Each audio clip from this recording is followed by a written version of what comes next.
আসসালামু আলাইকুম ভিউয়ার্স, সরকারি চাকরি প্রার্থীদের জন্য আবারও চমৎকার একটি সুখবর নিয়ে হাজির হলাম।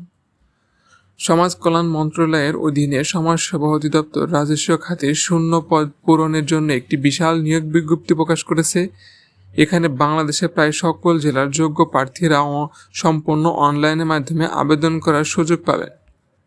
আজকের এই একটি মাত্র ভিডিওটিতে আমরা এই বিজ্ঞপ্তির প্রধান ক্যাটাগরি, শিক্ষাগত যোগ্যতা, পদের সংখ্যা এবং প্রয়োজনীয় বয়সসীমা, আবেদন ফি এবং ভাইবা পরীক্ষার জন্য কী কী কাগজপত্র সাথে রাখতে হবে তা সম্পূর্ণ নিখুঁত বিবরণ তুলে ধরব। তাই কোথাও স্ক্রিপ্ট না করে পুরো ভিডিওটি শেষ পর্যন্ত দেখুন। আর আপনি যদি আমাদের চ্যানেলে নতুন হয়ে থাকেন তাহলে চাকরি সংক্রান্ত নিত্য নতুন আপডেট সবার আগে পেতে এখনই চ্যানেলটি সাবস্ক্রাইব করে পাশে থাকা বেল আইকনটি অন করে দিন।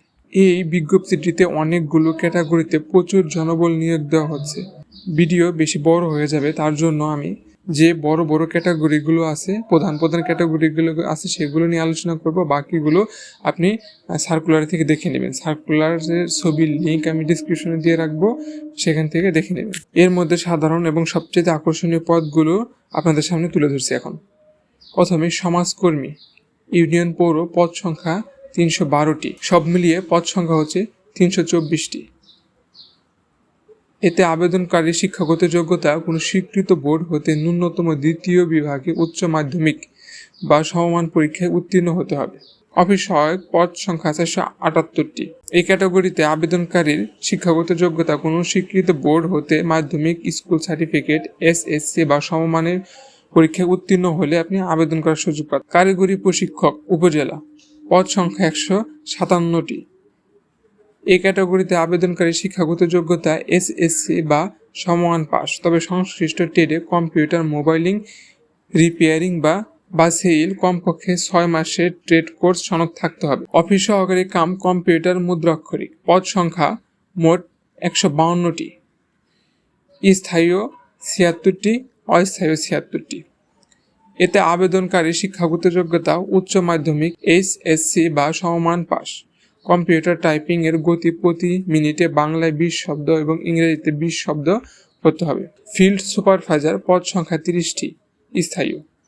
এতে আবেদনকারীর শিক্ষাগত যোগ্যতা কোনো স্বীকৃত বিশ্ববিদ্যালয় হতে ন্যূনতম দ্বিতীয় শ্রেণীতে স্নাতক ডিগ্রি এবং কম্পিউটার চালানোর প্রশিক্ষণপ্রাপ্ত থাকতে হবে। ক্যাটাগরিগুলো হলো এই সার্কুলারের সবচেয়ে বড় ক্যাটাগরি। তারপরেও অনেকগুলো ক্যাটাগরি আছে, আপনি সার্কুলারে বিস্তারিত দেখে নেবেন। মোট 55টি বা 54টি ক্যাটাগরি আছে। এতগুলো ক্যাটাগরি আলোচনা করতে গেলে অনেক সময় লেগে যাবে। তার জন্য আপনারা আপনার শিক্ষাগত যোগ্যতা এবং অভিজ্ঞতা অনুযায়ী আপনার পছন্দ মতো ক্যাটাগরি চয়েস করে নেবেন। আমি ডিসক্রিপশনে সার্কুলারের ছবির লিঙ্ক দিয়ে রাখবো। আবেদনকারী বয়স, সাধারণ কোটা প্রার্থীদের জন্য বয়স 1 জানুয়ারি তারিখে সর্বনিম্ন 18 বছর এবং সর্বোচ্চ 30 বছর পর্যন্ত আবেদন করতে পারবে। বীর মুক্তিযোদ্ধা, শহীদ মুক্তিযোদ্ধাদের সন্তান এবং শারীরিক প্রতিবন্ধী প্রার্থীদের ক্ষেত্রে বয়সসীমা সর্বোচ্চ 32 বছর পর্যন্ত শিথিলযোগ্য। বিজ্ঞপ্তিতে উল্লেখিত নির্দিষ্ট কিছু পদের জন্য বিভাগীয় প্রার্থীদের বয়স সর্বোচ্চ 35 থেকে 40 বছর পর্যন্ত শিথিলযোগ্য করা হয়েছে। অনলাইনে আবেদন করার তারিখ, আবেদন প্রক্রিয়াটি সম্পূর্ণ অনলাইনের মাধ্যমে সম্পন্ন করতে হবে। আপনারা ঘরে বসে কম্পিউটার বা মোবাইলের মাধ্যমে অনলাইনে আবেদন করতে পারবেন। এর জন্য আবেদন করার অফিসিয়াল লিঙ্কটি আমি ডিসক্রিপশনে দিয়ে রেখেছি, আপনি চাইলেই সেখান থেকে অনলাইনে আবেদন করতে পারবেন।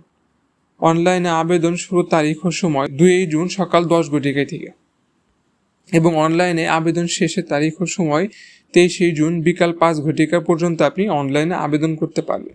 অনলাইনে আবেদন সাবমিট করার পর পরবর্তী 72 ঘন্টার মধ্যে টেলিটক প্রিপেইড সিমের মাধ্যমে পরীক্ষার ফি জমা দিতে হবে। তা না হলে আপনার আবেদনটি গ্রহণযোগ্য হবে না। 1 থেকে 37 নং পদের জন্য পরীক্ষার ফি 100 টাকা এবং টেলিকম সার্ভিস চার্জ 12 টাকা সহ মোট 112 টাকা এবং 38 থেকে 52 নং পদের জন্য পরীক্ষার ফি 50 টাকা এবং টেলিকম সার্ভিস চার্জ 6 টাকা সহ মোট 56 টাকা। টাকা জমা না দিলে কিন্তু আপনার আবেদনটি বাতিল বলে গণ্য হবে, তাই সঠিকভাবে জমা দেওয়া নিশ্চিত করুন। প্রয়োজনীয় কাগজপত্র, লিখিত পরীক্ষায় উত্তীর্ণ হওয়ার পর আপনি ভাইবা বা মৌখিক পরীক্ষায় অংশ নেবেন। তখন আপনাকে কিছু কাগজপত্র বা আপনার শিক্ষাগত যোগ্যতার কিছু সনদপত্র আপনার সাথে রাখতে হবে এবং 1 কপি প্রথম শ্রেণীর গ্র্যাজুয়েট কর্মকর্তা দ্বারা সত্যায়িত করে নিতে হবে। প্রথমে আপনার সকল শিক্ষাগত যোগ্যতার মূল বা সাময়িক সনদপত্র অনলাইনে পূরণকৃত আবেদনের কপি বা অ্যাপ্লিকেশন কপি, সংশ্লিষ্ট ইউনিয়ন পরিষদের চেয়ারম্যান, পৌর মেয়র বা সিটি কর্পোরেশনের কাউন্সিলর কর্তৃক প্রদত্ত নাগরিক সনদপত্র, জাতীয় পরিচয়পত্র NID অথবা অনলাইন জন্ম নিবন্ধন সনদ, প্রথম শ্রেণীর গ্র্যাজুয়েট কর্মকর্তা কর্তৃক প্রদত্ত চারিত্রিক সনদপত্র, মুক্তিযোদ্ধা, প্রতিবন্ধী, আনসার বা এতিম কোটা থাকলে তার পক্ষে উপযুক্ত কর্তৃপক্ষের দেওয়া সঠিক সনদপত্র আপনার কাছে বহন করতে হবে।